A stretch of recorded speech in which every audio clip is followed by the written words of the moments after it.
que vai falar sobre esse julgamento, né, de Yasmin Vaz dos Santos Rodrigues e Bruna Natiele, acusadas da morte do menino Miguel dos Santos Rodrigues, de apenas 7 anos. Luciene, muito obrigado aqui mais uma vez pela presença. Um caso triste, um crime que chocou todo o Brasil e finalmente aí estamos prestes a ter um desfecho. Queria que você falasse um pouco para a gente mais uma vez.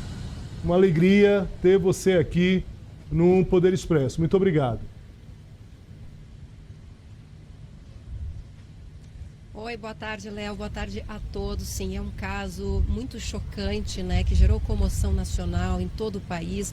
Um caso que muitos dizem até mais grave que do caso Bernardo, do caso Nardoni, em razão dos requintes de crueldade.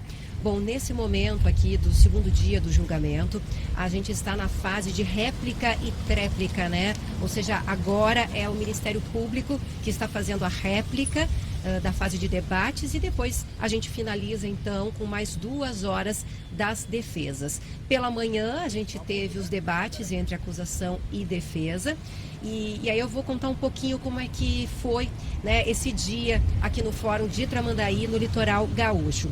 O Ministério Público ele reforçou muitos detalhes, né, cruéis e terríveis que foram apresentados e que foram encontrados ao longo da investigação da morte do menino Miguel, de apenas 7 anos. O promotor André Tarouco, ele fez uma linha do tempo para mostrar todos os detalhes dos últimos 3 meses de vida do menino Miguel, né, que foi exatamente o período que ele viveu aqui em Imbé, no litoral gaúcho. Antes, ele chegou a morar em Porto Alegre, mas boa parte da infância ele viveu com a avó em Paraí, na Serra Gaúcha. Essa mudança toda só ocorreu porque a mãe dele conheceu a Bruna Porto da Rosa pela internet, foi para Porto Alegre e aí elas acabaram então parando aqui no litoral para tentar uma vida melhor.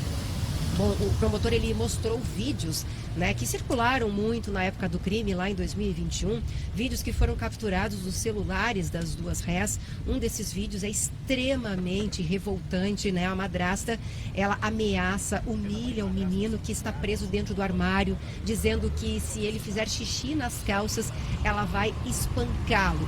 É realmente, assim, muito forte, muito chocante, né? Este vídeo e outros também que o promotor trouxe ao plenário.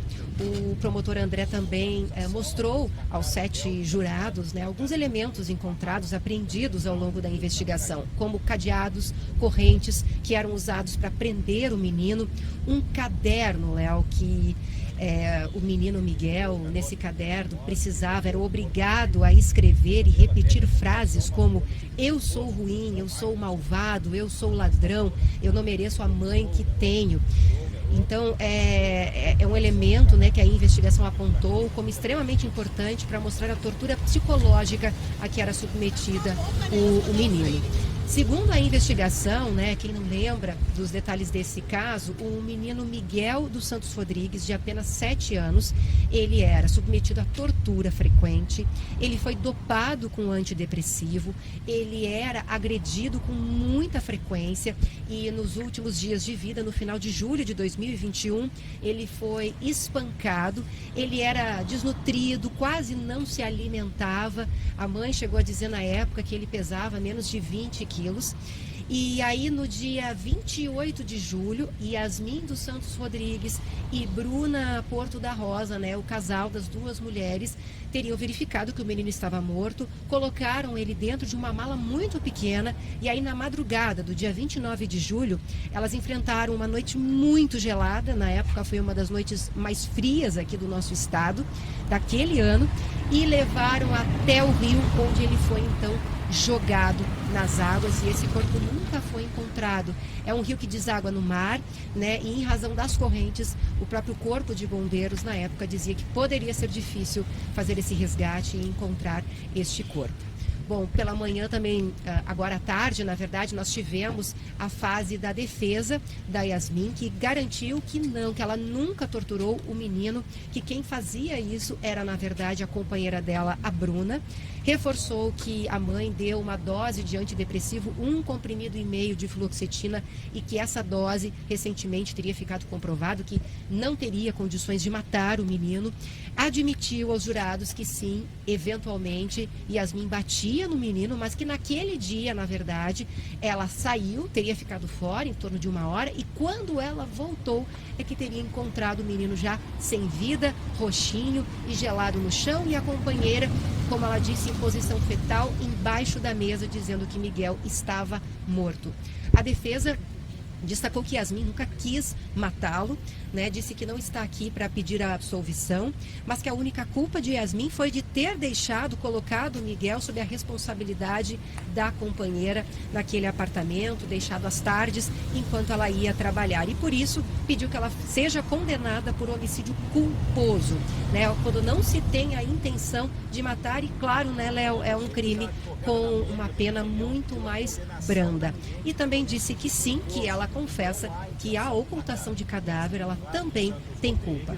Já a defesa da Bruna Porto da Rosa sustentou que ela não participou do assassinato em nenhum momento, que assim como lá na primeira confissão da Yasmin, quem cometeu todos os delitos foi a Bruna, foi a Yasmin, a própria mãe, que deu o antidepressivo, né, que espancou o menino e que ela colocou o menino dentro da mala, inclusive detalhes terríveis, que teria inclusive quebrado os ossos do menino para que ele coubesse dentro daquela mochila. Os advogados também lembraram que a Bruna nunca mudou a versão dela do decorrer da investigação, e que sempre cooperou com as autoridades policiais. Lá no início prestou o seu depoimento, levou no primeiro dia ali os policiais na pousada, mostrou onde é que o menino ficava preso, né, que era tipo um poço de luz, que a gente chama aqui no Rio Grande do Sul, que era uma portinha assim atrelada ao box do banheiro. Mostrou uma tampa do vaso sanitário que havia sido quebrado, segundo ela, após o menino ser empurrado, né, ali, teria batido a cabeça. Disse também, Léo, que a Bruna foi a única que falou nas audiências de instrução, enquanto a Yasmin permaneceu em silêncio.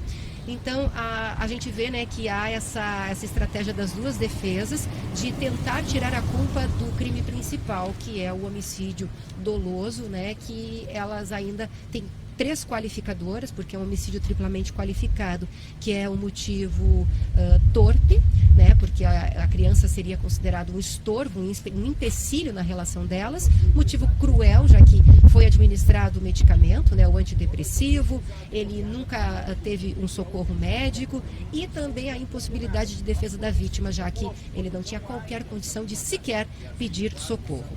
A sentença, ela deve ser anunciada ainda nesta noite. A previsão é que ela seja anunciada ali por volta das 10 horas da noite, né? Então, deve ainda ter bastante discussão aqui no plenário.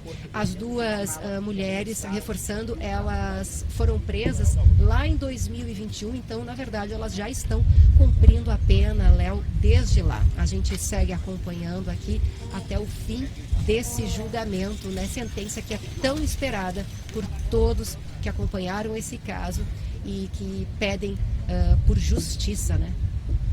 Um dos casos mais tristes que eu já vi na minha vida profissional, Luciane. De fato, enfim, rogo forças aí para você nessa cobertura. Não é uma cobertura fácil, e agradeço muito aqui a sua presença e participação no Poder Expresso.